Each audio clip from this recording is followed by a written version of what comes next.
Welcome, televiewers. Thanks for joining us once more on the midday edition of the Balinga Newscast on Equinos Television. Good day, Nazi Yambou. Good day, Katra Nkonish. Mesdames et messieurs, bonjour. Ravi de vous retrouver une fois de plus pour une nouvelle édition d'information sur Equinos Télévision. C'était un week-end tendu.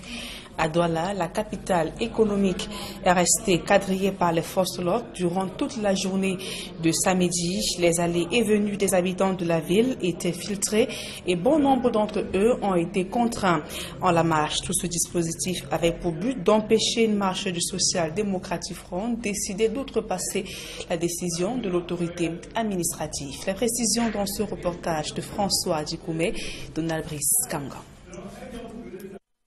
Bien étrange cette journée de samedi aux yeux de nombreux Doualais. Routes barricadées, remarquable déploiement militaire et logistique, forces mixtes, GSO, ESIR, GMI, gendarmerie, bref, tout pour réduire la moindre mouche au silence. De H. Raphaël au carrefour école publique de Deido, en passant par la boulangerie de la Paix, Bépanda Ambiance entre autres, impossible d'emprunter la moindre moto, c'est la marche à pied pour tous. Ça me donne aussi la maladie, comment moi qui n'arrive pas à marcher, me voici en route pour marcher, ça c'est quoi ça? Le sport involontairement, est-ce que c'est le sport là-bas? Hein, quand tu fais le sport, quand tu es content, moi je ne suis pas content de ce sport-là. On a eu beaucoup de difficultés ce matin. Moi, présentement, j'ai continué partout. Il faut comme ça à pied maintenant, quittant loin de l'autre bisou jusqu'ici là. Alors que s'il y a eu la communication, ça ne devait pas être... Et beaucoup de gens, de mes frères même les Besquinois ont été coincés ce matin. Dans la ville, l'on apprend que les hommes et femmes politiques, chefs de file du meeting et de la marche du Social Democratic Front, ne peuvent sortir. Leurs domiciles sont quadrillés par les forces de maintien de l'ordre. Au stade omnisport de Bipanda, lieu où est projeté le meeting de l'opposition, les camions anti-émeutes écument les principales entrées. Vers 14h30, lorsque le principal redouté du jour, Jean-Michel Nichou, est arrêté au lieu dit douche municipale, on sent comme un air de détente chez les forces de sécurité. Le dispositif sécuritaire inédit en place depuis la matinée chute d'un cran. On a demandé à l'honorable Nincho d'aller chez lui, et l'honorable a dit qu'il ne peut pas aller chez lui parce qu'il est député de la nation, il est dans sa circonscription et il a le droit de se balader. Même si on a interdit une manifestation, ça ne veut pas dire qu'il est à résidence assigné à Signal. Mais à notre grande surprise, nous avons vu que le délégat a ordonné, en disant que c'est Yaoundé qui lui a donné l'ordre, ils ont brutalisé l'honorable. Je crois que même ses verres se sont cassés pour l'amener, je crois. Ils ont dit qu'il l'amenait à son domicile, on l'espère, nous sommes encore là pour le moment, mais nous restons déterminés, les militants du SDF. Ainsi s'achève une journée du 21 octobre, quasi ville morte à Douala. Un samedi pas comme les autres, imposé par une manifestation de l'opposition, interdite par le sous-préfet de Douala Ier et maintenu par les organisateurs. Autre actualité dans ce journal, la ville d'Ezeka garde toujours les stigmates du drame du 21 octobre 2016, un an après cette catastrophe ferroviaire qui a coûté la vie à de nombreux Camerounais et fait des centaines de blessés. Les événements douloureux continuent de hanter les esprits des populations riveraines, des familles des victimes ainsi que des rescapés.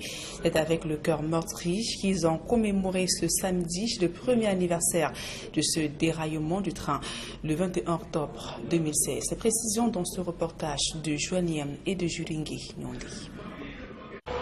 Un an après la catastrophe ferroviaire qui s'est produite à Ezeka dans le centre et qui a coûté la vie à des dizaines de personnes, le souvenir reste gravé dans les mémoires des habitants. Je ne sais pas ce que je peux vous dire, c'est toujours aussi difficile parce que j'ai été sur les lieux de l'accident dès le vendredi 21 octobre 2016 et ce pendant 3 jours. J'ai assisté à tout ce qui s'est fait. Georges ici à côté de moi nous a assistés. L'émotion est toujours aussi vive, c'est difficile, Qu'est-ce que moi j'ai fait pour mériter d'être en vie? Ça fait mal de savoir que les autres sont partis. Ça fait mal. Une année écoulée, mais le cœur des populations continue de saigner de douleur. après que l'État camerounais ait promis la construction d'une stèle en mémoire des victimes de l'accident de train. Les autorités traditionnelles, au cours d'une messe de requiem organisée en la mémoire des victimes, ont manifesté leur mécontentement au regard de la tournure des événements. Nous avons montré aux représentants du ministre deux lieux, parce que pour nous, il faudrait que cette stèle révèle la dimension de l'événement. Que de venir faire un petit truc sur la gare, ça ne reflète rien. Nous voulons qu'il y ait entente entre les autorités politiques et traditionnelles. Nous n'acceptons pas ça. C'est une honte pour la ville de Zeka. Pour nous, ça ne représente rien du tout. Nous attendons justement cette représentativité de l'endroit où nous avons choisi. Une nouvelle fois, on nous démontre clairement que notre autorité est nulle et non avenue sur la terre de nos ancêtres. Et ça, nous disons que pour ce fait nous un problème, nous allons faire valoir nos droits. Présent à la cérémonie, le ministre des Arts et de la Culture s'est voulu plutôt rassurant. Dans un proche avenir, nous aurons ici un monument qui intégrera et la stèle commémorative et tout un aménagement urbanistique qui permettra d'embellir la ville, d'embellir davantage la ville des écoles. Le monument sera à la fois un lieu de recréation et un lieu de recueillement. La ville des Zeka porte le deuil. L'hôpital qui avait offert les premiers soins aux victimes attend toujours être rénové. Il faudrait que le gouvernement tout entier ait un peu de souvenirs, parce qu'en fait ces wagons qui sont stationnés à la gare des Zeka, on nous a fait dire que le procureur les a scellés. Vraiment c'est parce que le procureur général ou le ministre de la Justice peut lever ces scellés pour qu'on dégage au moins, pour que la population des Zeka, ce stress nous quitte un peu au cœur. Regardez un peu l'hôpital de district de Zeka. Un an après, rien n'a changé.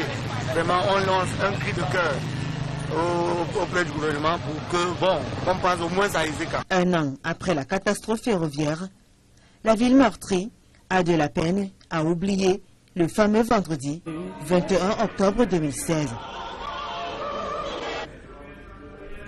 Et toujours concernant cette catastrophe ferroviaire des Zeka, 7 personnes sont encore portées disparues officiellement un an après le drame. C'est ce qui ressort de la liste des bénéficiaires de la dotation spéciale du chef de l'État rendue publique ce lundi matin dans le quotidien gouvernemental. Les précisions pour la répartition de ce don d'1 milliard de francs CFA a été révélée ce week-end dans un communiqué signé du Premier ministre chef du gouvernement. Alors, de cette liste, on apprend des bénéficiaires de dotation que près de 7 personnes sont encore portées disparues un an après le drame. Les corps sont toujours non identifiés, parmi lesquels celui d'un enfant. Des corps non retirés séjournent toujours dans les morgues. On apprend aussi que les ayants droit ainsi que les victimes disposent d'un délai de 3 mois pour faire parvenir leur dossier dans les services des gouverneurs des régions ou dans les postes consulaires qui achemineront à leur tour dans les services du Premier ministre. Notons que la remise des chèques aux bénéficiaires de l'assistance de mise à disposition des accidentés par le chef de l'État Paul Biya se fera à compter du 1er novembre prochain. Et parmi les familles toujours sans nouvelles de leurs proches figure la famille Pouadina qui recherche leur fils à bord du train de la mort le 21 octobre 2016. Cette famille fait d'ailleurs partie de la liste des bénéficiaires devant donc recevoir la prime spéciale du chef de l'État Paul Biya. Plus de précisions dans ce reportage de Farel Bounia et Etienne Pascal Azeke. Cela fait 1 an que la famille Pouadina n'arrive pas à faire le deuil. 1 an qu'elle est toujours sans nouvelles de leur fils Joseph Tonga, qui était à bord du train 152 de Camraï le 21 octobre 2016, le jour où tout a basculé à Ezeka. C'est avec beaucoup de peine et de douleur que le frère cadet du porté disparu évoque le sujet. Vivre avec une disparition d'un être cher, c'est très difficile. Nous sommes africains, nous tendons à nous rendre à la réalité, à l'évidence que notre frère est décédé. Mais vous savez, quand vous avez entre guillemets un décès et que vous n'avez pas pu faire un deuil, ça rend la situation encore plus difficile. L'on se souvient qu'à la suite de cette catastrophe des Zeka, le président de la République avait décidé du déblocage d'1 milliard de francs CFA pour l'indemnisation des victimes. La famille Pouadina dit n'avoir encore rien reçu de cet argent. Je précise que nous n'avons pas été indemnisés à ce jour. Le montant à répartir dont vous parlez, décidé par le président de la République, nous ne sommes même pas au courant de toutes les tractations, de tout ce qui se fait derrière. Même la société ferroviaire, qui avait été reconnue responsable du drame des ECA, est restée muette jusqu'à ce jour à la douleur que traverse cette famille. J'avoue, il faut le reconnaître, qu'ils nous ont mis à disposition un soutien psychologique. Ça, Camaraï a pris en charge. Et je le dis haut et fort. Et notre famille est reconnaissante parce que ce soutien psychologique a porté ses fruits. Aujourd'hui, les uns et les autres dans la famille se sentent mieux. Mais en termes d'indemnisation, c'est le silence total. Si tout espoir de retrouver encore en vie Joseph Tonga s'est dissipé, la famille souhaite tout au moins rentrer en possession du corps. Et nous avons par exemple formulé le vœu de réaliser des tests ADN sur les corps, parce que nous avons appris qu'il y a encore environ 3 ou 4 corps dans les morgues à Yaoundé. Nous avons formulé le vœu que soient réalisés des tests ADN pour éventuellement retrouver le nôtre. Nous avons écrit, j'ai les lettres avec moi, depuis le mois de janvier 2017. Nous sommes en octobre, aucune réponse. Le bilan officiel dressé par les pouvoirs publics du déraillement du train 152 le 21 octobre 2016 était de 79 morts et 600 blessés. On parle de toute autre chose à présent. Dans la région de l'extrême nord Cameroun, la voirie municipale de Maroua ne présente pas du tout fière allure. Les routes sont complètement dégradées et difficile pour les usagers de rallier les différentes villes du chef-lieu de la région et la situation se complique davantage avec la saison des pluies. Amadou Daïrou et Etienne Pascal Azégué une fois de plus. Une route de Maroua en plein aménagement. Cette image laisse croire qu'une attention particulière serait accordée à toute la voirie municipale de la ville chef-lieu de la région de l'extrême nord, que non. Maroua a véritablement mal à ses infrastructures routières. Les populations disent ne plus se reconnaître dans la physionomie que renvoie aujourd'hui la ville de Maroua. Maroua, c'est ma ville natale, c'est une ville qui m'a vu naître en 1950. Maroua n'a pas vraiment sa physionomie, c'est-à-dire d'antan. Les routes de Maroua, elles sont toutes impraticables. Une situation qui préoccupe le prophète du Diamaré, qui est d'ailleurs allé toucher du doigt cette dure réalité que vivent au quotidien ses administrés. De l'arrondissement de Maroua 1er à celui de Maroua 3e, l'état des routes est identique, surtout en saison de pluie, où de véritables lacs artificiels se forment sur la chaussée après chaque averse. Un doigt accusateur est pointé sur la communauté urbaine de Maroua, qui observe sans agir, d'après les habitants de Maroua. On demande au gouvernement de nous réparer la route. Le délégué du gouvernement, dans ce qu'on voit, il est en train de recevoir extrêmement. Un effort devrait être fait avec les peu de moyens que la communauté urbaine a. Ne serait-ce que verser la latérite là où ça ne passe pas. Lors de la tenue d'un conseil extraordinaire de la commune de Maroua 1er, un chèque de 50 millions de francs CFA venant du programme national de développement participatif a été présenté. Mais ce qui a le plus suscité l'attention du conseil municipal de Maroua 1er est son budget de l'exercice 2016-2017 qui se chiffre à 1,3 milliard de francs CFA.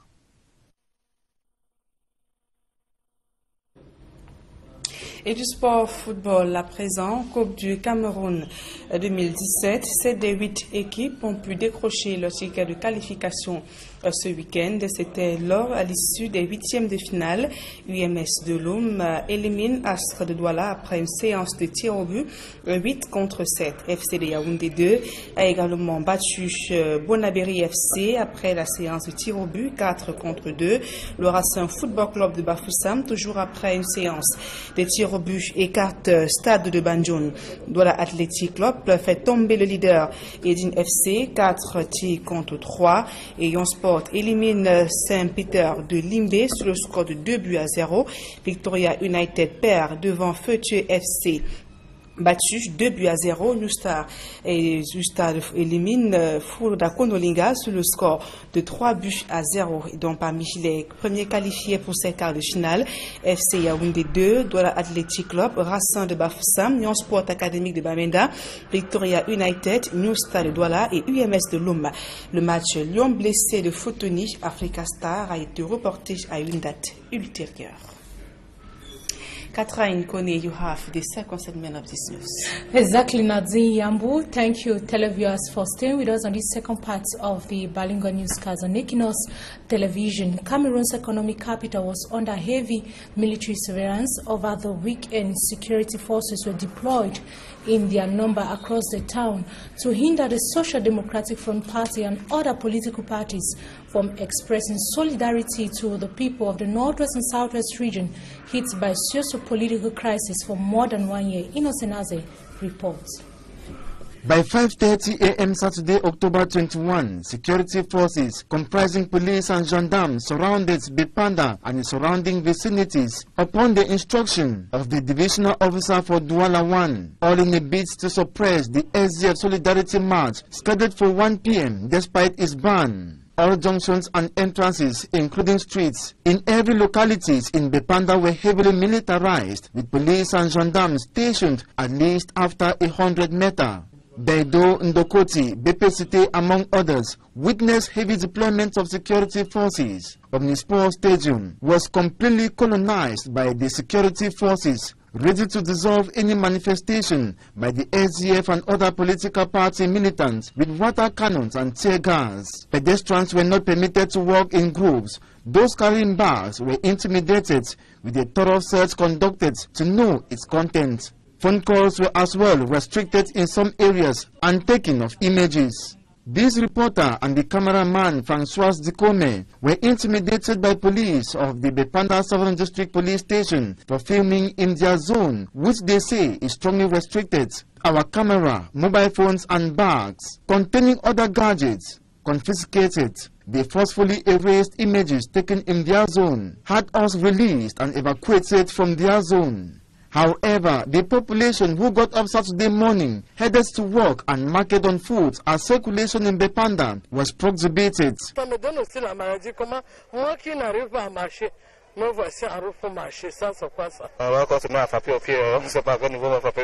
Strangers spent immense sums of money but could not get to their destinations.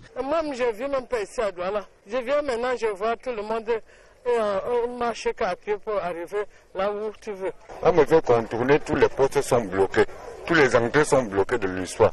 Je ne comprends rien. A measure which they criticized, saying the localities should have been blocked by 1 p.m. when the march was scheduled and not in the morning hours, punishing the population. Il fallait qu'on les attend là-haut. Ils vont commencer à défiler pour les arrêter. Comment temporiser une grande ville comme ça pour une seule personne? Ça c'est quoi? Non, non, non, non, non, non.